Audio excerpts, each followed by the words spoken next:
as far as TAP is concerned, you've got so many. How many hands do you have? Because your fingers are in a lot of things right now. But I don't think there's enough hands right now for me. Like, I think you're right. If I was an octopus, it'd be a lot more, man.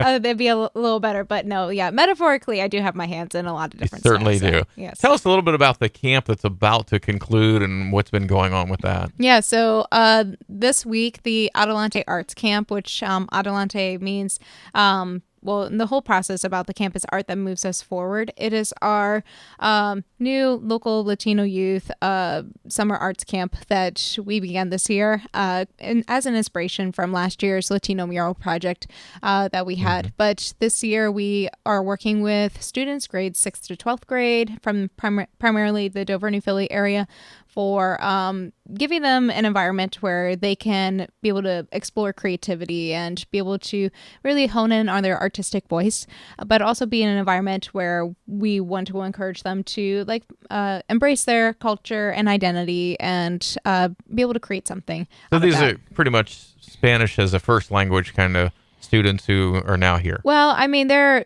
English speaking mostly. Mm-hmm. Like, we actually give a lot of instruction in English, but we did provide some. One of our people that's our instructor, Cheryl, she also speaks Spanish, so she's there to do that. But actually, Spanish is also like a secondary language. Mm-hmm. It's actually Quiche or okay. I forgot what the other one is. So yeah, it's fascinating, like being in proximity and learning through the kids and from like Jeff and Cheryl and stuff. Like, I'm always learning more about the culture and especially what we have here in Tuscarawas County. So it's been really enlightening and really fascinating, but it's also been inspiring seeing these kids. And so what they're doing, and you can explain that a little bit more, is available to us to be seen very shortly. Yeah, so this summer, so what we decided to do with the Adelante Arts Camp is each summer we want to focus on a different artistic form or something where they get to tap into a different medium to explore their creativity. So this year we decided to focus on photography and creative writing. And the idea that we wanted to do is give these kids cameras so that they can go and take photographs of different things about their life, whether it's family or activities and events that they do together, food, and it's been really great seeing the progress that they've done. And Maddie has done a fantastic job as their photography instructor to help develop these kids' voice through photographs, and then having Cheryl alongside to help with the creative writing portion, because at the end of this camp, what they're working on is they're putting a book together. So like I sat in on yesterday's session, they were coming up with the title of the book and also taking photographs for a cover photo for it. And we're actually going to have a final exhibition of their photographed works and their written portions and the book launch on Tuesday, September 20th. And we'll be able to see that publicly at the library first in New Philly? Yes. So the reception itself will happen on September 20th from 6 o'clock to 7:30 p.m. So anyone in the community can come and to the library to see everything firsthand and meet the students at the event. But it will be on display at the library for several weeks at the main one in New Philly. And then after that, the works will get dispersed to other branch locations. Very good. So you don't have to go far from home. Yeah, definitely. It would be interesting, and I know there's no way to gauge or measure this, but what the students themselves have been able to learn, and as they decided what to take pictures of and write about, like kind of involve themselves further and learn more about themselves. Yeah. I mean, and it's been really great because some of the students have really embraced the photography as sort of their way of being able to capture their life. And it's been really great to see the progression and how they've really developed it and really taken ownership of the project too. And that's the great thing about it, is that we do allow that flexibility so that it is the students that really drive the curriculum.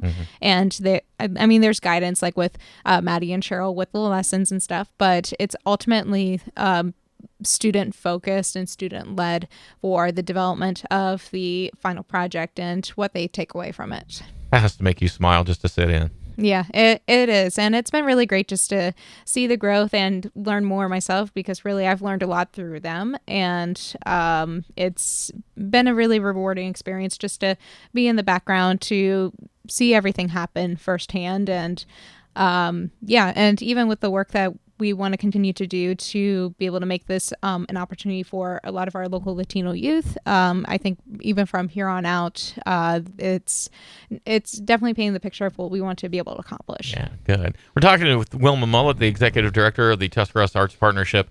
And so one of the big things that's been going on for a while and will continue to be for a while is the Love Tusk sculptures, and there are many of them. Yes. And so where we stand on that? I mean, a lot of communities involved, and they're starting to figure out where to place these when they're done, right? Yeah, so right now, at least in terms of the progression of the project, so we do have artists that have been selected for each sculpture piece across the county.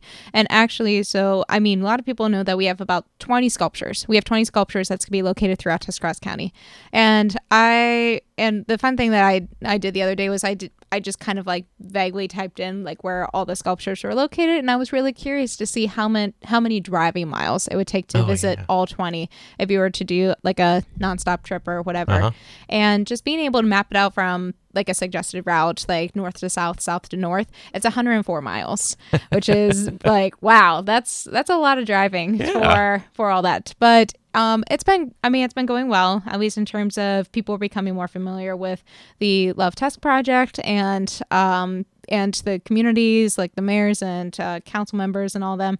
They've been they've been honing in on like where the sculpture pieces will be located, which will be great for next year's scavenger hunt, which Newtown Mall actually is going to be supporting the scavenger hunt. Okay. So they'll be our presenting sponsor for that, which is really great. And you said there will be an app to go with this? Yes. So whenever we do all the fundraising and all the pieces have been worked on and they're installed next summer, we are planning on doing a countywide scavenger hunt with these sculptures.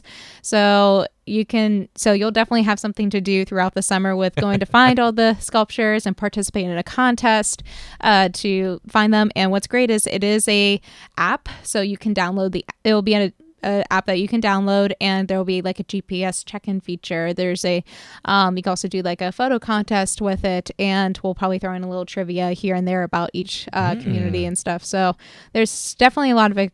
I mean, it would be a lot of fun for you to do like with your family. So if you have kids and you want to go drive around and find all the sculptures, take some fun photos, you can. Senior pictures, like just go and find your community sculpture and get some awesome photos out of it. Or even if you have friends from out of town that's coming in and you want to go like do something that's really fun and drive around everywhere to explore Tuscarawas County and kind of share what you love about it, then this is also a really great activity to do coming up. Guaranteed payoff, not like the lottery tickets, right? Yeah, right. That's good. Hey, one other thing, we always have on the horizon the next Art on the Alley, and things seem to be going well. Yeah, it's been really great to see how much it's grown. I mean, this is our 5th season that we've been planning for Art on the Alley. And I mean, I can say that it is getting bigger. So we thought we were full, and it looks like we can expand just a little bit more. And that's something that we'll talk about more on Friday, like whenever we go to our committee meeting. But the part that's been really great is just more of like the community feedback we've been getting back. Like I've heard from some people where they say that they look forward to every year and they always plan to attend. So it's really great that they are actually going to their calendars and marking their calendars to come to Art on the Alley. And even as far, I mean, there was like one girl I ran into that I found she was from Akron area. Her family, her parents are artists, and I mentioned about Art on the Alley as something I do, and she's like, "Oh yeah, my parents have heard of it, and this is all the way up in Akron." So it's crazy how popular it's becoming and how much it's growing. And it's been really good though, because we have all that community support, and really we wouldn't be where we're at without like the artists that come and participate as vendors and our local businesses in downtown New Philly, and even like our sponsors too, because it's a lot of work and it takes a lot for it to happen. And the reality of like planning an event like this is whenever you look at the grand scheme of everything, the big thing is that people are coming together because they want to see something happen. And that's what's been really encouraging behind it. All the contributions are so good. So you mentioned marking the calendar and give us the date again. Sunday, October 16th. Okay, October 16th. Yep. So that will be wrapping up for the 5th season and stuff, and it'll be bigger. All right. Well, good luck with the end of the camp. Good luck with the meeting on Friday, and do come back here shortly and get us filled in if you would. Yeah, definitely. I'll be back. And maybe we'll talk about your own art sometime. Oh, yeah, that would be fine. Okay, all right. That's Wilma Mullet, who is the executive director of the Tuscarawas Arts Partnership. Our guest this morning on the 8:30 High Beam here on the BT Morning Show.